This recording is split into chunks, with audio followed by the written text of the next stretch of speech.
Assalamualaikum warahmatullahi wabarakatuh. Perkenalkan, nama saya Amanda Budi Kalista dengan NIM 1312300259. Perkenalkan, nama saya Aureliana Weber Syarani dengan NIM 1312300267. Perkenalkan, nama saya Selvi Putri Darmayanti dengan NIM 1312300-242. Perkenalkan, nama saya Putri Anastasia dengan NIM 1312300264. Di sini kami akan membahas satu lembaga negara penunjang yang kami pilih, yaitu KPK. Dan kami akan menjelaskan beberapa histori dan dasar hukumnya serta dengan contoh kasus dari KPK tersebut. Sejarah KPK dapat ditelusuri kembali tahun 1990-an ketika banyak negara mulai menyadari bahwa korupsi menjadi masalah besar yang mempengaruhi stabilitas dan kemakmuran mereka. Sebagai respons terhadap masalah ini, banyak negara mengadakan konferensi internasional tentang korupsi di mana mereka berkomitmen untuk memperkenalkan kebijakan dan institusi baru untuk mencegah dan melawan korupsi. Dasar hukum KPK biasanya didasarkan pada undang-undang atau peraturan khusus yang mengatur pembentukannya dan fungsi.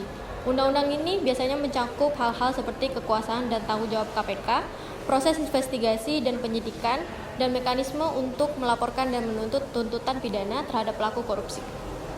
KPK biasanya memiliki kekuasaan untuk melakukan investigasi, mengumpulkan dan menganalisis bukti, dan menuntut tuntutan pidana terhadap pelaku korupsi. Mereka juga dapat bekerja sama dengan lembaga penegak hukum lainnya, seperti polisi dan kejaksaan, untuk memastikan bahwa tindakan yang tepat diambil terhadap pelaku korupsi. Secara keseluruhan, KPK adalah alat penting dalam melawan korupsi dan mempromosikan transparansi dan akuntabilitas dalam pemerintahan. Mereka memainkan peran penting dan membangun sistem yang lebih baik dan adil bagi warga negara. Kami akan membahas tentang salah satu kasus yang ditangani oleh KPK tentang kasus korupsi di Pertamina, yaitu Komisi Pemberantasan Korupsi KPK telah menetapkan Karen Agustiawan atau Direktur Utama Pertamina periode 2009 sampai 2014 sebagai tersangka kasus dugaan korupsi pengadaan liquefied natural gas atau LNG. Ketua KPK Firly Bahuri menjelaskan KPK menahan Karen selama 20 hari pertama sejak hari ini. Adapun kronologi kasus dugaan korupsi Karen adalah sebagai berikut. Sekitar tahun 2012, PT Pertamina Persero memiliki rencana untuk mengadakan liquefied natural gas atau LNG sebagai alternatif mengatasi terjadinya defisit gas di Indonesia. Perkiraan defisit gas akan terjadi di Indonesia di kurun waktu 2009 sampai dengan 2040. Sehingga diperlukan pengadaan LNG untuk memenuhi kebutuhan PT PLN Persero, industri pupuk dan industri petrokimia lainnya di Indonesia.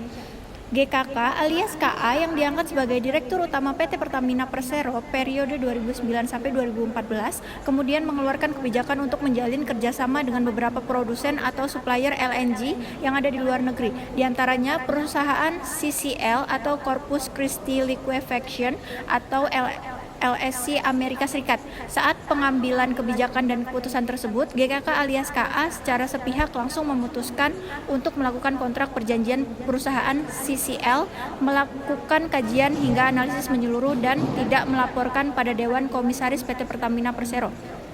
Selain itu, pelaporan untuk menjadi bahasan di lingkup rapat umum pemegang saham atau RUPS.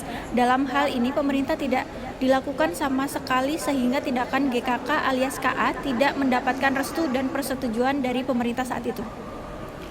Konferensi pers penetapan dan penahanan TSK terkait TPK pengadaan LNG di PT Pertamina TA 2011 sampai 2021. Konferensi pers penetapan dan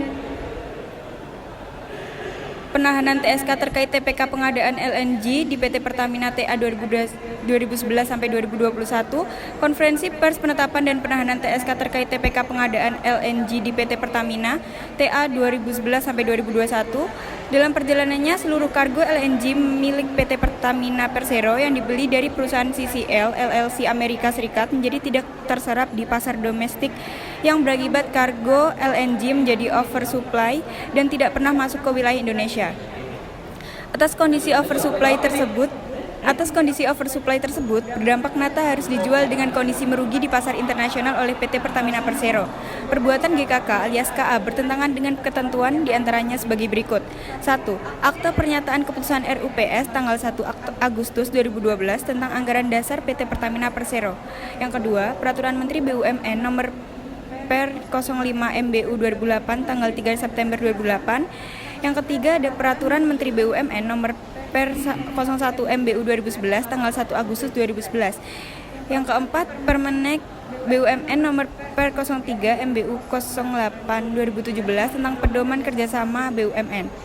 KPK mengatakan perbuatan Karen menimbulkan dan mengakibatkan kerugian keuangan negara sejumlah sekitar $140 juta yang ekuivalen dengan 2,1 triliun. Tersangka melanggar pasal 2 ayat 1 atau pasal 3 Undang-Undang Republik Indonesia nomor 31 tahun 1999 tentang pemberantasan tindak pidana korupsi sebagaimana telah diubah dengan Undang-Undang Republik Indonesia nomor 20 tahun 2001 tentang perubahan atas Undang-Undang nomor 31 tahun 1999 tentang pemberantasan tindak pidana korupsi Jo pasal 55 ayat 1 ke 1 KUHP. Komisi Pemberantasan Korupsi atau yang biasa kita sebut KPK harus dipertahankan karena beberapa alasan, dan kami menemukan ada 4 alasan yang mendukung, yaitu yang pertama, mencegah dan melawan korupsi. KPK bertanggung jawab untuk mencegah dan melawan korupsi yang dapat merusak stabilitas dan kemakmuran negara. Dengan memiliki KPK, negara dapat memastikan bahwa tindakan yang tepat dan diambil terhadap pelaku korupsi dan bahwa sistem pemerintahan transparan dan akuntabel. Yang kedua adalah mempromosikan transparansi dan akuntabilitas. KPK mempromosikan transparansi dan akuntabilitas dalam pemerintahan dengan memastikan bahwa kegiatan pemerintahan terbuka dapat diverifikasi, yaitu hal ini membantu membangun kepercayaan publik dan memastikan bahwa pemerintah bertanggung jawab atas tindakan mereka. Lalu yang ketiga ada melindungi hak-hak warga negara. KPK melindungi hak-hak negara dengan memastikan bahwa mereka dapat mengajukan keluhan tentang tindakan korupsi tanpa takut dihukum. Hal ini membantu kita untuk memastikan bahwa pemerintahan bertanggung jawab atas tindakan mereka dan bahwa warga negara memiliki suara dalam proses pengambilan keputusan. Lalu yang keempat adalah mempromosikan keadilan dan keberlanjutan. KPK mempromosikan keadilan dan keberlanjutan dengan memastikan bahwa sumber daya negara digunakan secara adil dan efisien. Hal ini membantu memastikan bahwa negara dapat memberikan layanan dan program penting kepada warganya.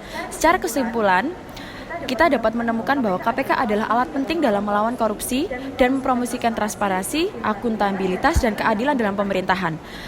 Mempertahankan KPK sangat penting untuk membangun sistem yang lebih baik dan adil bagi warga negara Indonesia. Sekian pembahasan dari kelompok kami, kurang lebihnya mohon maaf dan terima kasih. Wassalamualaikum warahmatullahi wabarakatuh.